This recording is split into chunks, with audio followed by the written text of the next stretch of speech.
Hello, hello, hello.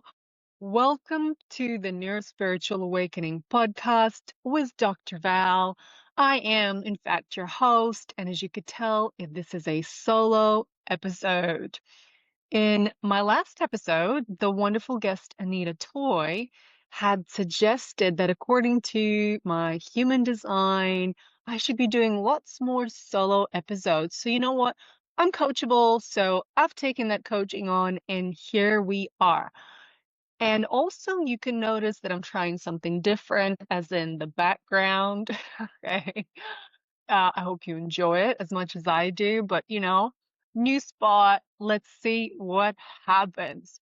So, in this episode, I thought that I would share my wisdom and expertise as a neuroscience scientist, because, hey, that's in fact what I am. I'm a behavioral neuroscientist. And a friend of mine who has recently attended kind of a very big, large, fancy conference mentioned that, listen, lots of people are talking about their products, their ideas, and saying that, neuroscience proves them and neuroscience backs them. But when she dug a little further, none of the people were able to explain to her the neuroscience, the actual neuroscience behind their ideas and offerings.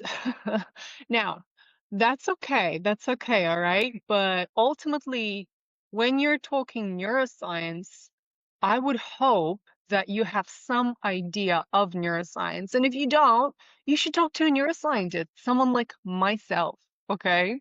And because I am, in fact, a neuroscientist, as I just said, I thought, why not actually talk about what I know best? So here we go. In this episode, I'd like to discuss a couple of things. I'm not gonna lay it all on you all at once, but I want to talk about two things that I'm quite passionate about. So first thing first, of course, neuroplasticity, and and then maybe one other thing. But let's start there. Let's start with neuroplasticity. So what is neuroplasticity? Neuroplasticity, as I've said many times before, but if you're starting in this episode, if you've just joined the podcast, welcome, welcome, welcome. Neuroplasticity is the capacity of our brain to rewire itself or reorganize itself based on experience. And this was quite a taboo topic before the 1960s, I would say, or even later. So it's quite a recent development because prior to this whole neuroplasticity revolution that's happening now, we used to think, or experts used to think, doctors used to think, neuroscientists used to think that the brain actually is pretty fixed. Like once a baby's born and they become an adult, the brain just stays the way that it's wired and you can't change it. It's hard fixed, it's hardwired. You would have heard this before. When in fact, it is not. It is not hardwired at all. I mean, yes, there are certain loops that we use over and over again that make us think that we're stuck in ways of being, acting, and behaving, but we're actually not. So let me say a little bit more, okay? Actually, before I say more, I want to still tend to the fact that neuroscience is a vast field. Okay? Oh, yeah, this is the second thing that I wanted to talk about. So I will talk about it. Now, I hope you appreciate how I can jump back and forth.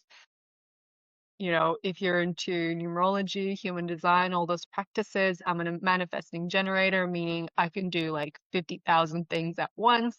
All right. Some people are not into that, but that's okay. Roll with me and my energy tide, or don't, um, and then maybe this is not for you. As I said, I'm not for everyone, and that's okay too.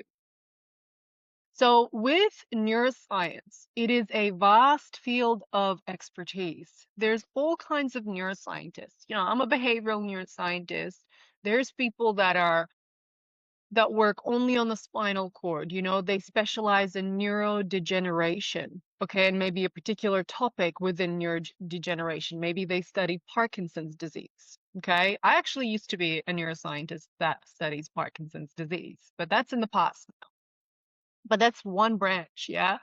And then there's people that study neural development. So only the development of the nervous system, embryonically speaking, and they focus their whole life on that. I chose to focus my life on behavior and how, on a neuroscientific level, the underlying mechanisms, circuits, molecules, chemicals that are involved in behaving a certain way. And that's only one tiny branch of the expansive world of neuroscience.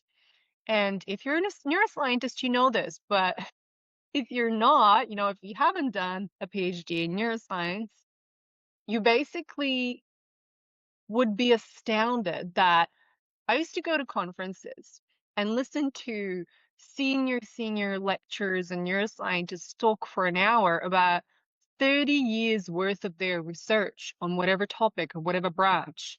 And that wouldn't even represent a tiny sliver of the grand scheme of what neuroscience really offers.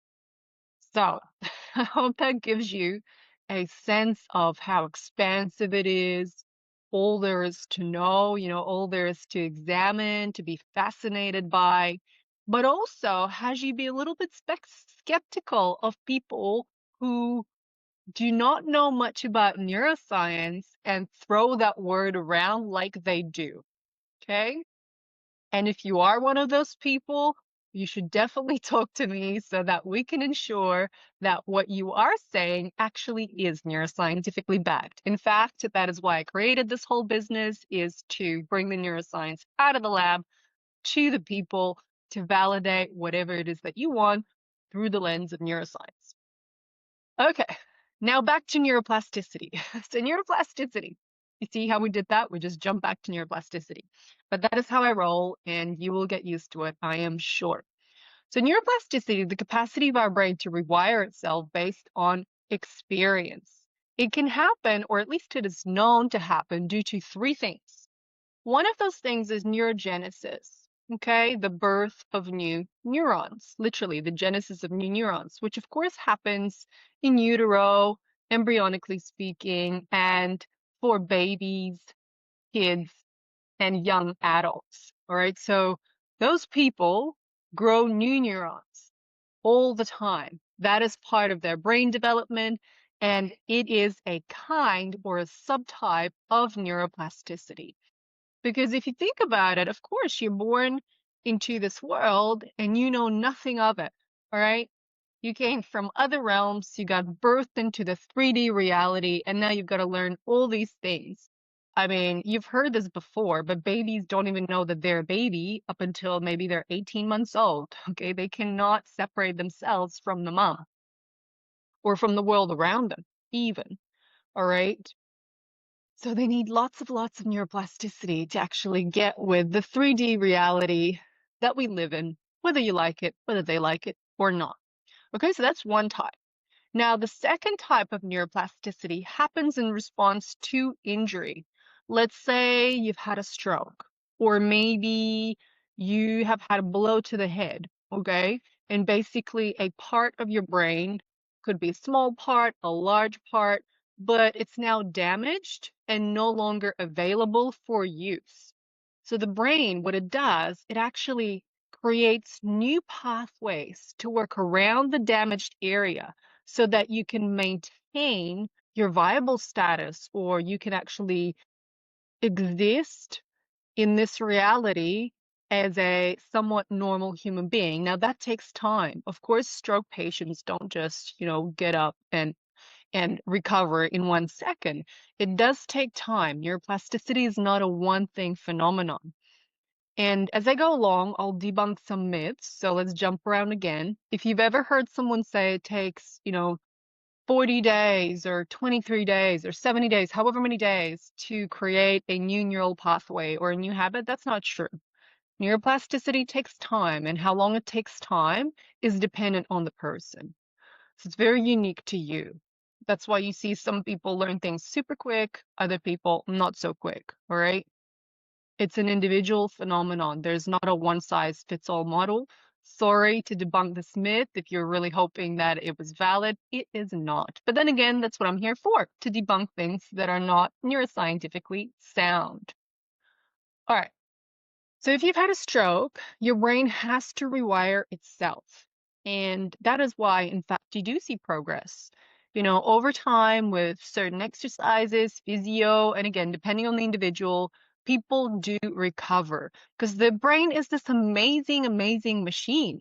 Yeah, it will grow new neurons and formulate new pathways according to the situation. Okay. So even if you're not in a favorable situation, maybe you've had an epileptic seizure and had to have your hippocampus or a large part of your brain removed. I mean, hey, there is a book called Nico's Story, and that person had half of their brain removed due to epileptic seizures and was able to live, live on and sustain themselves and live a somewhat fulfilling life. So that gives you an example, a really wondrous example of neuroplasticity. Now, the third subtype is neuroplasticity that happens in response to learning new things, such as learning a new language. So, you're an adult now. You're not at the stage of brain development that an embryo or a child or a young adult is at. You're, let's say, in your 30s, like myself, in your late 30s, or maybe you're in your 50s, your 60s, I don't know. But you're an adult, and you take on learning a new instrument. You want to learn the violin. That is great for neuroplasticity, for new neuronal growth in your brain. You know why I say it's great? Is because neuroplasticity, if you practice new things, learn new languages, take a new route to work every day, the more malleable or changeable or adaptable your brain becomes, ultimately, the easier your life becomes. Really, really. Okay, really, really, really. The faster the signals can travel through your brain, the faster you can learn other things, and the healthier, I would even say the healthier your brain is, or, in the way or the manner in which you respond to life. I'll do a separate episode on trauma and stress-induced brain conditions. This is not the time for it. This was really even beyond my manifesting generator subtype. Okay, so let's keep it to what we've been talking about. So these three causes or subtypes of neuroplasticity. I'm not going to use neuroscience jargon on you because it's just you and me, yeah? You, the people, me, the neuroscientist, and let's bring the neuroscience to the people. So you can assess, where in life are you actually growing new neuronal pathways? And you can get really philosophical about it. Like you can think about you, yourself, and who you know yourself to be, at the level of maybe your habits. Maybe you refer or know yourself as someone who is aloof, or maybe you know yourself as someone who's very serious, or someone that's very funny, someone that is fill in the blank. That, my friends, is a neural pathway that can be reorganized due to neuroplasticity. So if you don't like a certain habit of yours, do not fret. Neuroplasticity saves the day. You could actually learn to behave a new way, adapt new ways of being and acting that you do favor. For example, I used to be someone who was very, very shy and shut off, kind of didn't really like people at all, didn't like interacting with people, and it was noticeable. And then after a while, I thought, like, you know what, that actually doesn't serve me all the time. And I tried on something else. I tried being friendly. Okay. And now I've developed this new behavior called being friendly and approachable. And that is just a simple example of neuroplasticity. And the thing with it is the more you practice the new neural pathway, AKA the new behavior, the more likely your brain will take this new pathway versus the old one. Okay.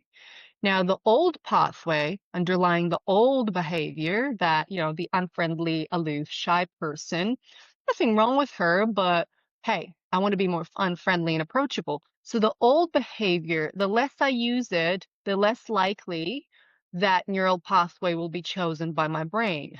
Okay, the more I use this approachable, kind of easy to relate to, connected human being, the more likely my brain will choose this one when I interact with another person or with everybody that's watching this or listening to this right now.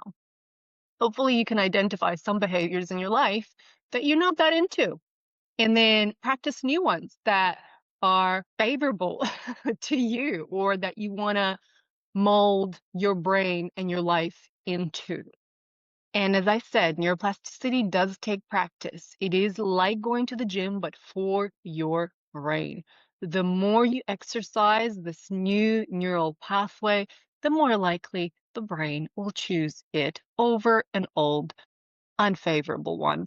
And in fact, unfavorable old neural pathways that are no longer in use will disappear.